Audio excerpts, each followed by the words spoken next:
I'm excited to welcome you to my channel. Before I dive into my story, don't forget to hit that subscribe button. When my wife left last November, it felt like the world had crumbled beneath me. The life we had built together, the plans we had made, all of it seemed to disappear in an instant, leaving behind a void that swallowed me whole.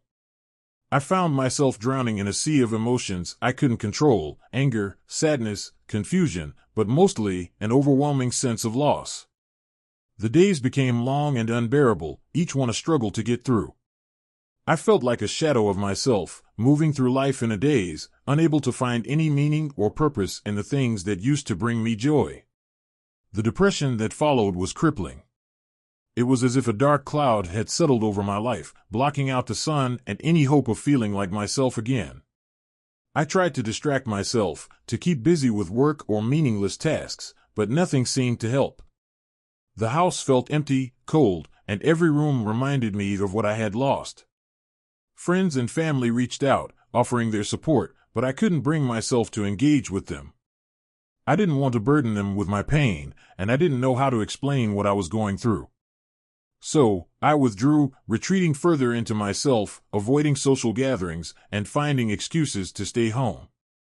It was easier to isolate myself than to face the world and the well-meaning but painful questions of those who cared about me. The days blurred together, one long stretch of loneliness and despair. I knew I needed to do something to break the cycle, but I didn't know where to start. Everything felt pointless.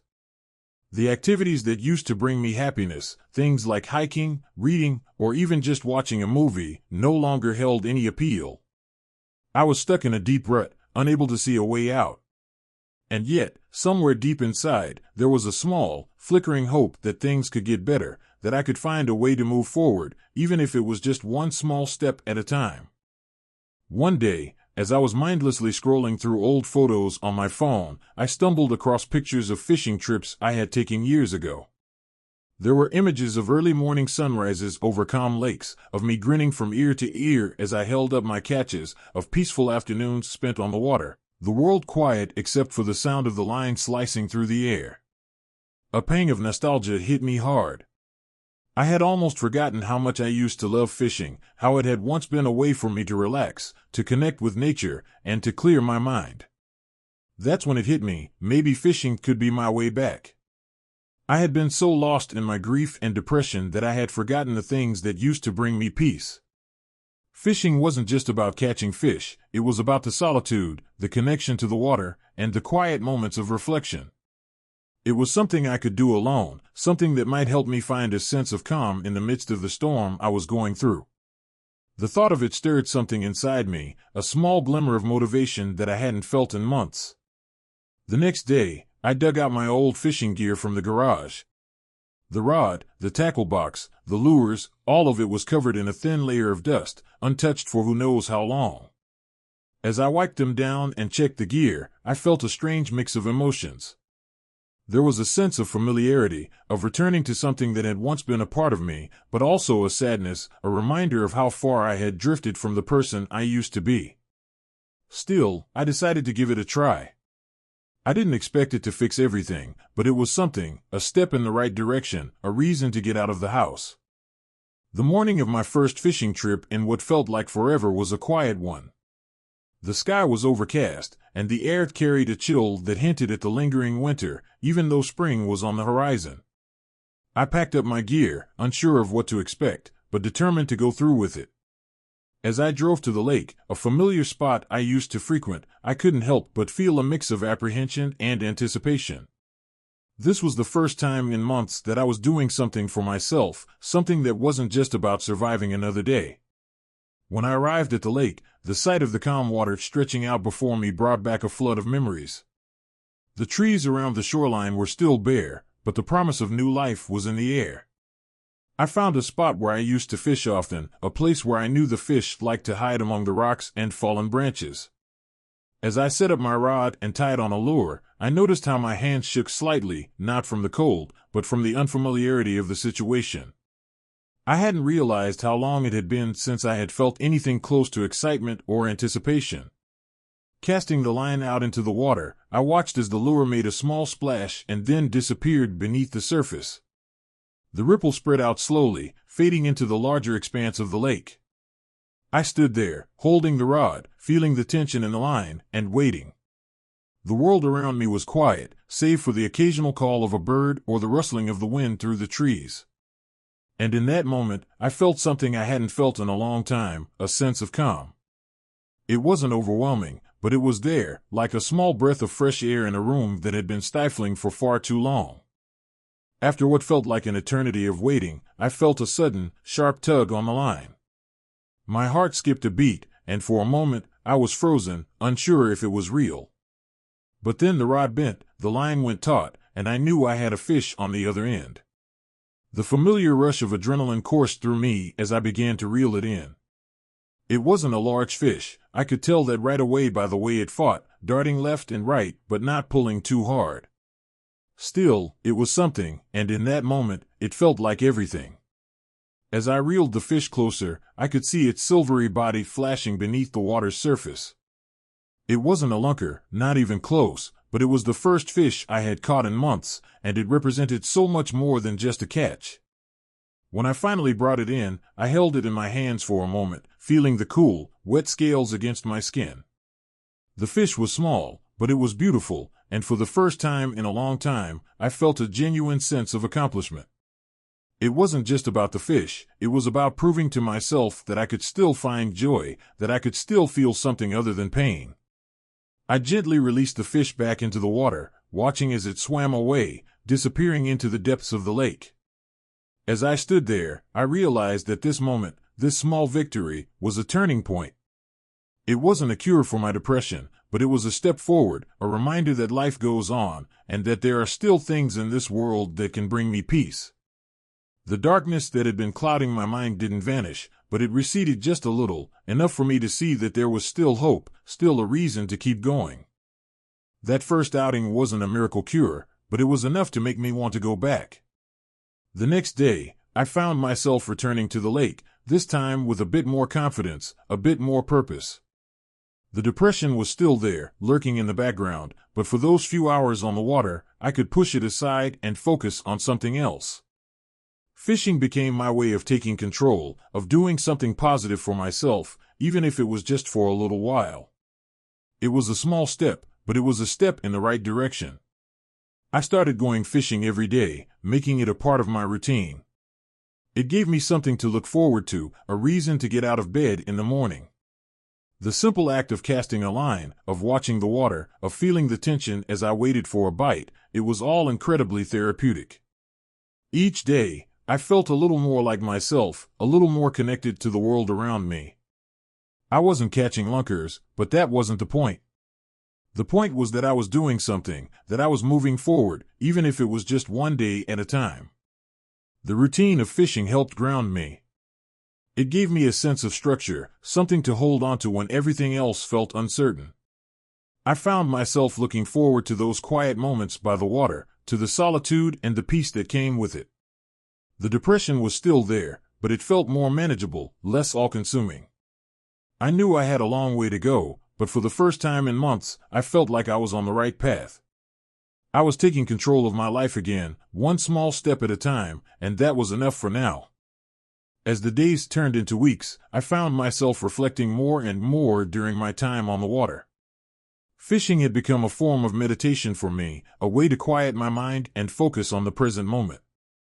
The act of casting the line, of waiting for a bite, of feeling the pull of the fish, it all required a kind of mindfulness that helped me push aside the thoughts and feelings that had been weighing me down.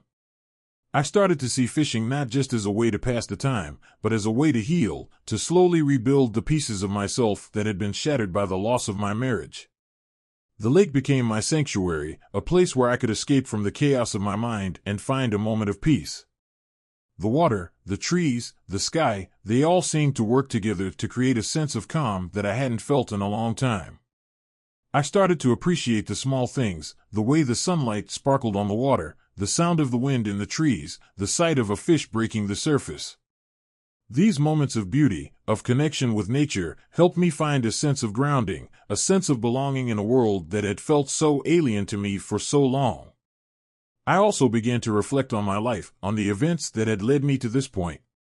The pain of losing my wife was still raw, but as I spent more time on the water, I began to see it in a different light. I started to accept that while the loss was devastating, it didn't define me. I was more than just a man whose marriage had ended. I was someone who had passions, who had strength, who had the ability to rebuild and move forward. Fishing helped me tap into that strength, to remember that I was capable of more than just surviving. I was capable of living, of finding joy, even in the midst of pain. As I continued to fish, day after day, I noticed something changing inside me. The heaviness that had settled over my heart began to lift, little by little. It wasn't gone completely, but it was lighter, more manageable. I started to find moments of genuine joy in the act of fishing, in the thrill of a bite, in the satisfaction of reeling in a catch, in the simple pleasure of being outdoors. These moments were small, but they were significant. They reminded me that there was still good in the world, still reasons to keep going. I began to look forward to my fishing trips, not just as a way to escape, but as something to enjoy, something that brought me happiness. I started to experiment with different lures, different techniques, trying to challenge myself and improve my skills. I found myself getting excited about the possibility of catching a bigger fish, of mastering a new technique. It wasn't just about passing the time anymore, it was about rediscovering a passion that I had forgotten, about finding a sense of purpose and fulfillment in something that I loved. The joy I found in fishing started to spill over into other areas of my life.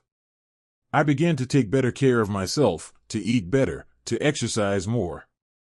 I started reaching out to friends and family again, slowly reconnecting with the people I had pushed away during my darkest days. The depression was still there, but it no longer controlled me. I was starting to take control of my life again, to find the strength to move forward, one day at a time. As the weeks went by, I continued to take things one day at a time.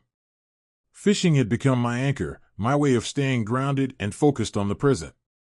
I knew that I still had a long road ahead of me, that the pain of losing my wife wouldn't disappear overnight, but I also knew that I was making progress. Each day on the water was a small victory, a reminder that I was still capable of finding joy, of feeling alive. There were still bad days, days when the darkness crept back in and the weight of my depression felt overwhelming. But on those days, I reminded myself that it was okay to feel that way, that healing wasn't a linear process. I allowed myself to feel the pain, but I also made sure to get out of the house, to go fishing, to do something positive for myself. I knew that the only way to move forward was to keep going, to keep taking those small steps, even when it felt like I wasn't making any progress. Fishing became a symbol of my resilience, of my determination to keep moving forward, no matter how difficult it was. It wasn't just about catching fish, it was about taking control of my life, about finding a way to heal, to rebuild, and to rediscover the joy that I had lost. It was about proving to myself that I was still capable of living, of finding happiness, even in the face of pain. One of the most surprising things I discovered through fishing was the strength I found in solitude. At first, the idea of being alone with my thoughts, with nothing but the quiet of the lake and the occasional tug of a fish on the line, was daunting. I had spent so much time trying to avoid being alone, trying to distract myself from the thoughts that haunted me. But as I spent more time fishing, I began to see solitude not as something to fear, but as something to embrace. Fishing gave me the space to reflect, to process the emotions I had been trying to push away. It allowed me to confront the pain, to sit with it, and to start to understand it. In those quiet moments by the water, I found a sense of peace that I hadn't felt in a long time. The solitude wasn't lonely, it was a chance to reconnect with myself, to listen to my own thoughts and feelings, to start to heal from the inside out. I also found strength in the simple act of fishing itself. The patience it required, the focus, the persistence, it all helped me build resilience, to remind myself that I was capable of more than I had been giving myself credit for.